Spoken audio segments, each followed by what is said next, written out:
Setelah itu, barulah polisi melakukan investigasi terhadap temuan jasad ini. Ada beberapa detail yang polisi temukan dari investigasi tersebut. Jasad yang ada di dalam kotak itu adalah anak laki-laki berusia sekitar 4-6 tahun. Dia ditemukan dalam kondisi telanjang dan terbungkus selimut. Tubuhnya kemudian dimasukkan ke dalam satu kotak kardus produk keranjang bayi. Jadi gini ceritanya ya, salah satu kasus yang paling misterius yang tidak terpecahkan sampai sekarang adalah kasus di mana penemuan seorang anak laki-laki, anak kecil ditemukan di tengah hutan dalam kondisi yang mengenaskan dan disimpan di dalam sebuah box. Boxnya ini kurang lebih ukurannya itu tidak sebesar koper. Bayangin ya, anak kecil dimasukin ke dalam koper dan didiamkan begitu saja. Kasus ini bernama Boy in the Box. Ini merupakan salah satu kasus yang benar-benar menarik, misterius, dan juga sangat aneh menurut gua. Gua bakal ngebahas nih sekiranya kronologi penemuan jasadnya, terus juga teori-teori mengenai siapa sih sebenarnya anak ini, dan juga sekiranya kondisinya kasusnya ini tuh sekarang bagaimana. Nama gue Ewing dan ini adalah kasus dari Boy in the Box.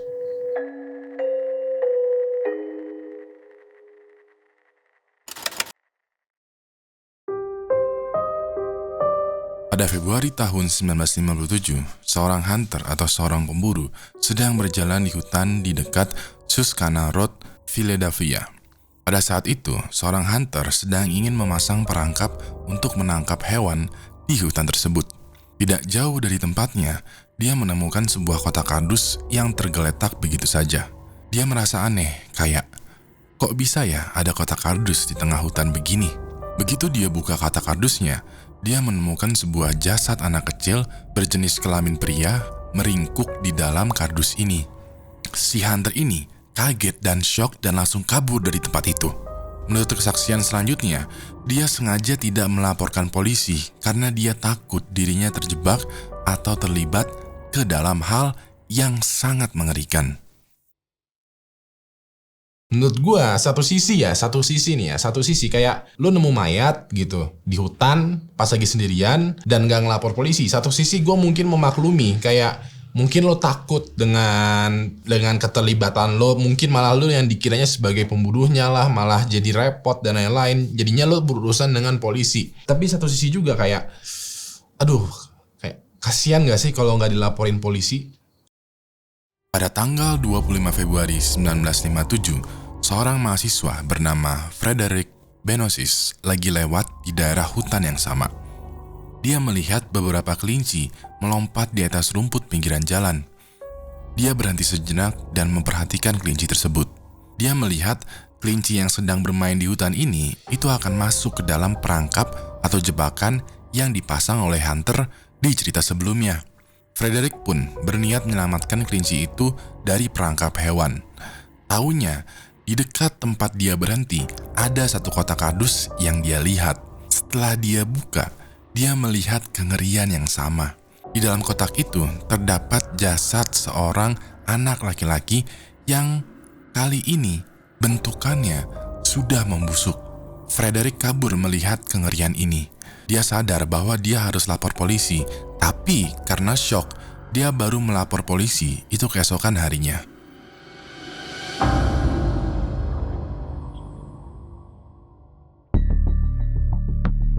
Setelah itu, barulah polisi melakukan investigasi terhadap temuan jasad ini. Ada beberapa detail yang polisi temukan dari investigasi tersebut.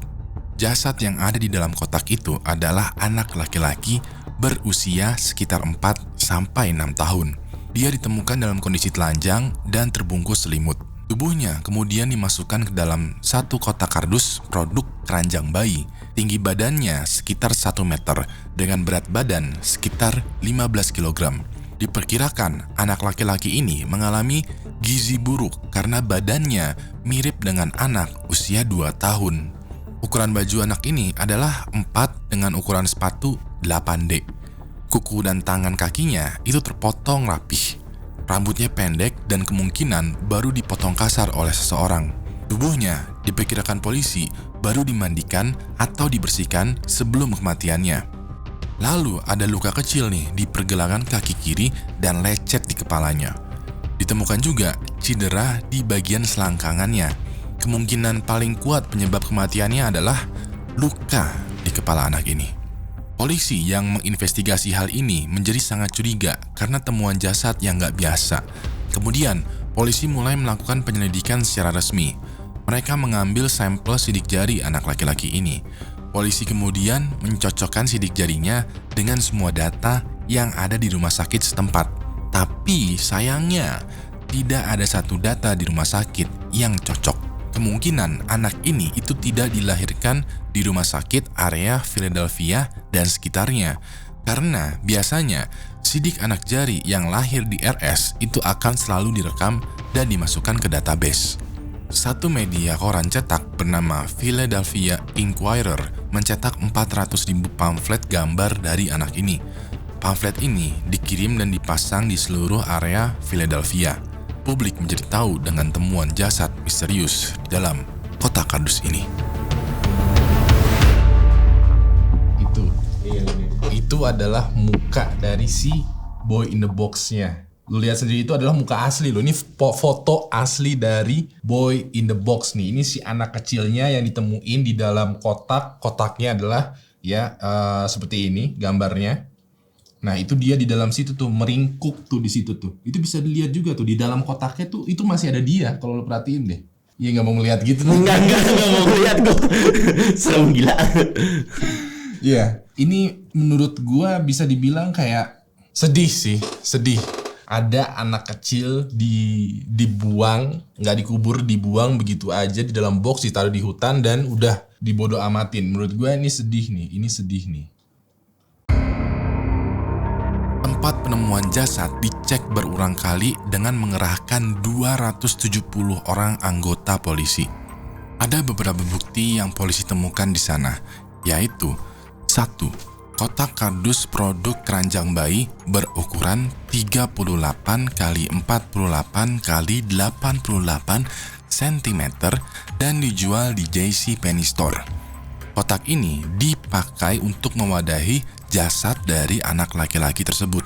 Kedua, topi corduroy biru yang ditemukan berukuran 7/1/8. Ketiga, sapu tangan yang memiliki huruf G di bagian sudutnya.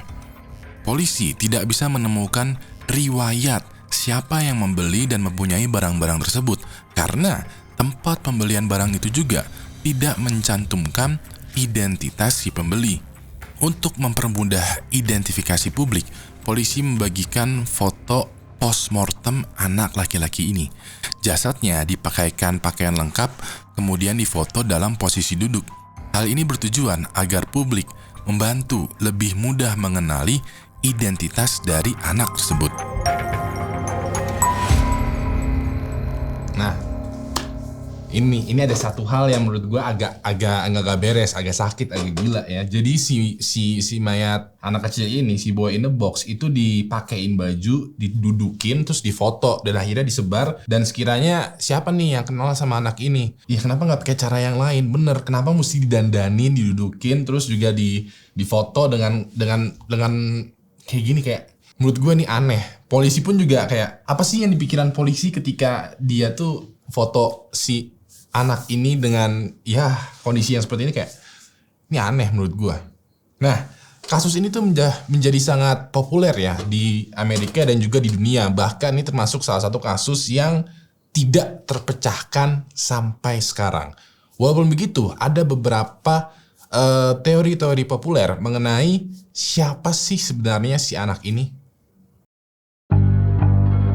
Ceritanya di tahun 1960 ada orang yang tertarik banget sama kasus ini. Orang ini adalah Remington Bristow. Saat itu, sekitar tahun 1960, dia menghubungi satu paranormal asal New Jersey. Remington diberi kabar sama paranormal ini untuk mencari petunjuk di rumah panti asuhan. Paranormal ini bahkan dibawa Remington ke TKP dan memberitahu jalan ke satu panti asuhan. Letak panti asuhannya sekitar 2,5 km dari penemuan jasad. Ada satu keluarga yang mengelola panti asuhan ini. Keluarga ini terdiri dari Arthur, Catherine Nicoletti, dan anak tiri Arthur bernama Anna Mary.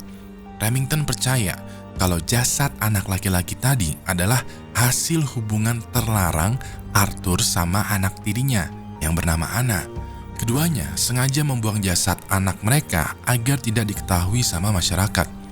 Remington juga percaya kalau anak laki-laki ini meninggal karena kecelakaan. Ada beberapa barang Remington yang ditemukan di panti asuhan dan mirip dengan barang di TKP. Dia menemukan keranjang bayi yang mirip sama produk dari kotak berisi jasad itu. Kemudian juga selimut yang mirip dengan pembungkus jasad anak laki-laki tergantung di tali jemuran panti asuhan. Sayangnya, polisi tidak menemukan benang merah antara kasus anak di dalam box ini dengan keluarga pengelola panti asuhan.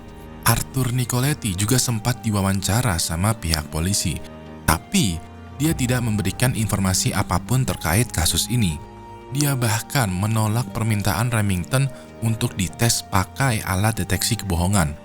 Gak lama, penyelidikan polisi ke keluarga pengelola panti ini diberhentikan. Di satu sisi kayak ada benernya juga, ada motifnya ya. Misalnya kalau si Arthur ini dan si Anna Mary, ya si Arthur si bapaknya dan Anna Mary si anak tirinya ini berhubungan dan akhirnya melahirkan seorang anak yang tidak diinginkan dan bakalan jadi aib gitu, kayak stepdad sama step doctor gitu kayak. Dan ujung-ujungnya mungkin anak dari mereka ya dibuang di hutan begitu aja. Motifnya ada, tapi buktinya yang nggak ada. Selanjutnya nih, ada juga teori mengenai kesaksian seorang wanita yang mungkin mempunyai petunjuk lebih mengenai kasus Boy in the Box ini. Pada tahun 2002, ada petunjuk baru yang terkait dengan kasus penemuan jasad ini. Polisi mendapatkan telepon dari seorang psikiater di Ohio. Dia meminta untuk disambungkan dengan penyidik di kasus ini. Alasannya, salah satu pasiennya memiliki kesaksian penting terhadap kasus anak di dalam box ini. Pasien psikiater ini sering disebut dengan inisial M atau nama lainnya adalah Martha. Selama 2 tahun, dia memberi petunjuk dengan perantara psikiaternya ke polisi. Martha ini mengaku kalau dia dibesarkan oleh ibu yang sangat kejam. Di usia yang ke-10, ibunya membeli satu anak laki-laki yang bernama Jonathan. Anak ini kemudian menjadi sasaran pelecehan fisik dan seksual selama 2,5 tahun oleh ibunya Martha. Hingga satu malam, Jonathan ini memuntahkan kacang panggang yang dimakannya. Dia kemudian dipukul oleh ibu Martha sampai setengah sadar. Kemudian Jonathan dimandikan dan gak lama meninggal dunia. Sampai di sini, polisi mulai tertarik dengan pengakuan Martha karena detail yang diberikan itu mengarah ke hasil investigasi polisi, di mana ada sisa kacang panggang di perut anak laki-laki tadi dan jarinya yang mengkerut karena terendam air. Martha juga bercerita kalau ibunya memotong rambut Jonathan agar tidak diketahui identitasnya. Ibunya memaksa Martha untuk membantu membuang jasad Jonathan. Selama perjalanan tersebut, mereka bertemu sama satu pengendara laki-laki. Pengendara ini bertanya, apakah Martha dan ibunya butuh bantuan? Ibunya menyuruh Martha berdiri di depan mobil selama ibunya meyakinkan si pengendara ini. Akhirnya pengendara laki-laki ini pun pergi. Kebetulan juga detail ini sesuai sama kesaksian rahasia dari satu laki-laki di tahun 1957. Tetapi polisi tidak bisa memverifikasi kebenaran kesaksian Martha ini. Walaupun seperti yang gue bilang ya, ada beberapa kecocokan detail dengan kesaksian Martha dan hasil penyelidikan, sayangnya kestabilan mental Martha itu tidak bisa dijadikan acuan karena mentalnya Martha itu tidak stabil. Bisa jadi kesaksiannya itu hanya sekedar delusi atau cerita yang dibuat-buat. Dan kalaupun ada kecocokan, itu adalah kecocokan yang kebetulan. Diketahui juga tetangga rumah Martha bahkan menyangkal kalau ada anak laki-laki bernama Jonathan tinggal di rumah Martha. Walaupun begitu, psikiater Martha percaya kalau cerita Martha ini asli karena tidak berubah detailnya selama perawatan. Kesaksiannya Martha sayangnya itu tidak dijadikan kesaksian yang valid karena Martha sendiri itu mengalami ketidakstabilan mental. Ya, walaupun ada kebenaran, walaupun ada kecocokan, tapi kecocokannya dianggap kebetulan karena si Martanya ini ternyata itu tidak bisa dipercaya atau tidak bisa sepenuhnya sadar dengan apa yang dia omongin. Di satu sisi cocok, tapi di satu sisi nggak stabil orang yang ini. Nah, selain dari teori paranormal, terus juga teorinya si Martha, ada nih ya sekedar teori kecil mengenai identitas si boy in the box ini. Sekiranya siapa sih boy in the box itu? Selain dua teori tadi, ada juga satu teori dari ahli forensik bernama Frank Bender. Dia percaya bahwa korban dari kasus ini dibesarkan sebagai perempuan, bukan laki-laki. Dia beranggapan kalau rambut anak itu dipotong tergesa-gesa sehingga terlihat tidak beraturan. Kemudian dia mengamati alis anak tersebut yang kemungkinan dulunya itu sering dicabutin atau dirapihkan. Hal ini menjadi salah satu tanda kalau anak tersebut memang disembunyikan sebagai perempuan. Frank kemudian membuat sketsa wajah anak itu kalau memang hidupnya sebagai perempuan. Frank berharap hal ini bisa menjadi pancingan untuk informasi baru dalam kasus ini. Bisa jadi sih, bisa jadi kayak bahkan kalau gua boleh gabungin tiga teori tadi mengenai paranormal, mengenai ceritanya Martha dan juga teori identitas si korban ini, bisa jadi ya ini menurut gua doang nih, ini asal aja nih ya. Bisa jadi si boy in the box ini tadinya sewaktu hidup itu emang seorang anak yang tidak diinginkan, terus akhirnya mungkin si orang tuanya pengennya cewek yang lahir cowok dan ujung-ujungnya dibesarkan dengan tidak kasih sayang gitu, tidak penuh dengan kasih sayang. Buktinya badannya itu penuh dengan luka. Kayak ceritanya si Martha bahwa si ibunya itu bisa dibilang KDRT, abusive. Ujung-ujungnya meninggal dan mayatnya disembunyikan di hutan di dalam sebuah box. Mungkin gitu ya, mungkin.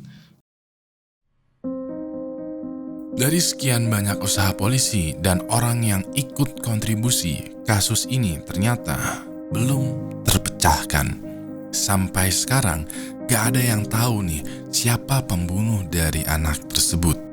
Kemudian juga siapa nih identitas anak ini sebenarnya. Polisi hanya mengetahui kalau anak ini ditemukan di hutan di dalam box, keadaan tidak bernyawa dengan kondisi yang mengenaskan. Anak laki-laki ini kemudian dimakamkan di Pottersfield. Pada tahun 1998, makamnya sempat digali nih untuk kebutuhan DNA yang diambil dari imal giginya. Jasadnya kemudian dimakamkan kembali di Ivy Hill, Philadelphia. Di jenisan kuburan anak ini tertulis America's Unknown Child. Sampai sekarang ada banyak bunga atau boneka yang disimpan sama orang yang datang ke makamnya.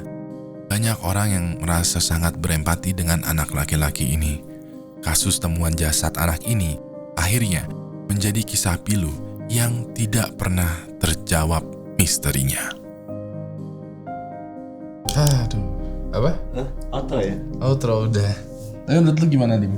Kayak si anak ini tuh sampai sekarang tuh gak ada yang tahu loh identitasnya gimana, terus kematiannya bagaimana. Kayak udah sekitar kurang lebih 50 tahun sih bisa dibilang, mungkin 50 atau 60 tahun gak ada yang tahu identitasnya siapa, asalnya dari mana, terus juga bener-bener nol, gak ada sama sekali. Aduh. Oke, kasih gue jempol ke atas kalau menyukai video ini dan kasih gue jempol ke bawah kalau menganggap video ini membosankan. Jangan lupa untuk like, tweet, share, dan subscribe channel Wing HD karena akan ada banyak nih video-video seperti ini. Minggu ini juga ada nih video apa aja Pak Dimas? Podcast Kak. Podcast dari Podcast kemarin Pak itu. Oh kemarin ya? Kemarin. Apa sih ada kemarin Burari Dead, ada podcast Burari Dead, Boy in the Box, terus apa sih yang belum ini Apa? live streaming email berhantu. Oh iya, live streaming email berhantu. Nah, bagi kalian yang sekiranya punya cerita foto video penampakan, langsung aja kirimkan cerita foto video penampakannya ke alamat email gue di malam Jumat @winghdtv.com. Nanti Pak Dimas yang bakalan ngefilter semuanya. Jadi kalau andaikan email lu tuh gak masuk, lu salahin Pak Dimas gitu. Bukan gue yang Gila lu. Ya udah, terakhir nama gue Ewing dan sampai jumpa lagi di Serba Serbi Misteri selanjutnya. Good night.